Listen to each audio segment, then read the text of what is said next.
What's up, guys? Ian Isbell here with Benchmark Realty, LLC out of Mountain Juliet, Team Rockin' Sock. Along with me, Andy Garrettson. Andy, tell us about yourself and what you do. Yeah, my name is Andy Garrettson. I'm with Legends Bank Mortgage Loan Originator in Nashville, and happy to be here with my buddy Ian. Let's shoot into a common topic right now in a lot of contracts and a lot of things people have questions about to me, and that is the rate buy down. So once I'm under contract, I've got clients and they're talking about buying down the rates or buying points. Walk me through that. What does that look like? Is it worth doing in your opinion? And I know some people times you have to do it, but walk me through that process. What does that mean, a rate buy down? Yeah, so a rate buy down or buying points is a function of the loan rate and your closing costs, where essentially you put more toward your closing costs to get a better interest rate. It's like a seesaw. You come out of pocket a little bit more to pay more fees up front to get a better interest rate, or vice versa. You don't pay as much out of pocket up front, less cost, but your interest rate is gonna be a little bit higher. So it's just upfront interest, okay? And when someone says, I wanna buy down 1 point or 2 points, the point is 1% of the loan. So if someone's buying, easy numbers, 500,000, but they're putting 100,000 down and their loan is $400,000. 1 point is four grand. 2 points is 8 grand. 3 points is 12 grand. Does it make sense for that buyer to pay an extra $4,000 to $8,000 to $12,000 to get a better interest rate? Well, you just look at the calculation. If your interest rate is so much better because you did that buy down where it makes sense, you're saving $500 a month or more, you could look at that and go, okay, that might make sense for us right now. But a lot of situations, if you buy down the interest rate, you do that upfront interest versus the monthly and annual interest. If you refinance in the future, you don't get any of the upfront back, right? So there's a lot of factors involved, but that's all a rate buy down is that you're taking money toward the upfront interest at closing to get a better interest rate, and then vice versa. That's a permanent rate buy down. There's also something called a temporary rate buy down, where instead of over the life of the loan you have a better interest rate, your temporary buy down only affects the interest rate usually in the first 2 to 3 years. So that's a little bit different, but it's the same concept. You're paying more towards something to get a better interest rate. Now, I'll ask you this. When you're negotiating the contracts for rate buy downs, do you typically ask the seller to cover those, or what's that normally like? So if we're rolling it into closing costs, 100% depends on the conversation I've had with the lender, the conversation I've had with the client, and what works best for them. We've done videos on closing costs, so if you need lots of information on those, go watch those videos. But if we're already having to ask for closing costs of upwards of 3%, and they want to buy down, and they want their agent paid, and we're asking for 9% essentially to help with that, or whatever you tell me to write for the buy down, because your lender kind of helps guide you on that, what they would need to buy the rate down to where they need it. 100%. If that's what they need, that's what we ask for in the contract. Because all things are negotiable. That's what contracts are for. But if Andy tells me my client needs one, we're going to try to get that provided. And again, if my client's got 100 grand in the bank and they're putting 50,000 down, they might have the cash there to do it, right.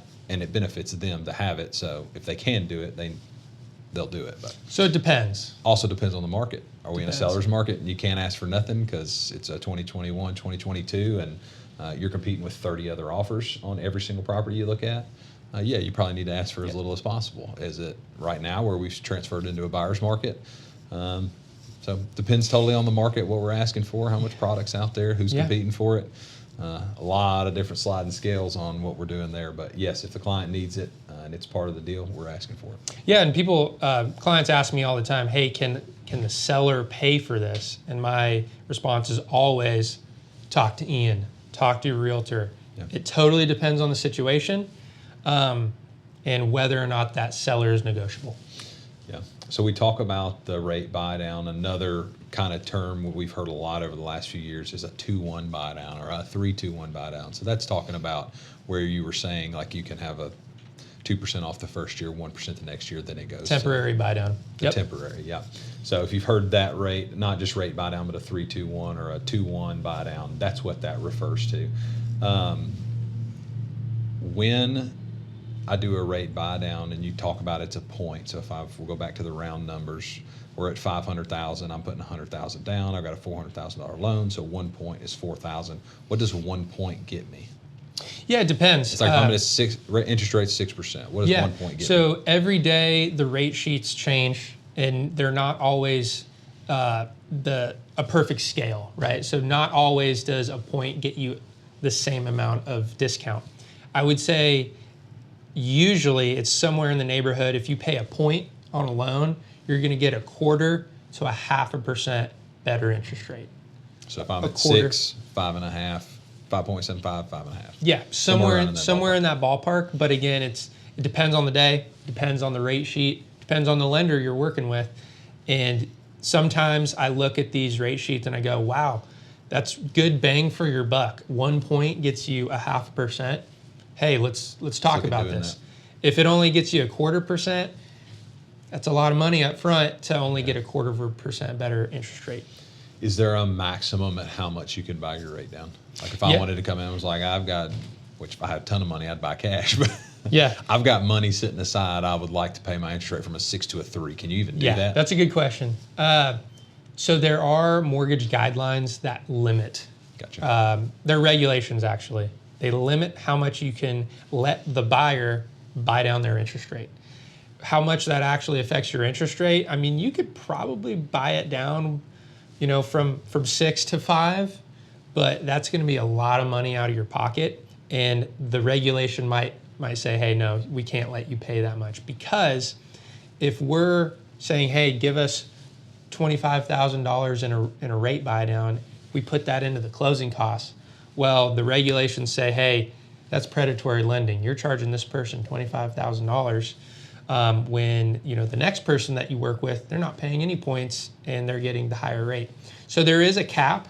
It's not unlimited. You can't just say, oh, rates are at 7 and I want a 4. Let's buy it down. That's not how it works. But kind of a cool workaround is if you do get the seller to pay for those points, you can actually pay them down more because the buyer's funds aren't going toward it.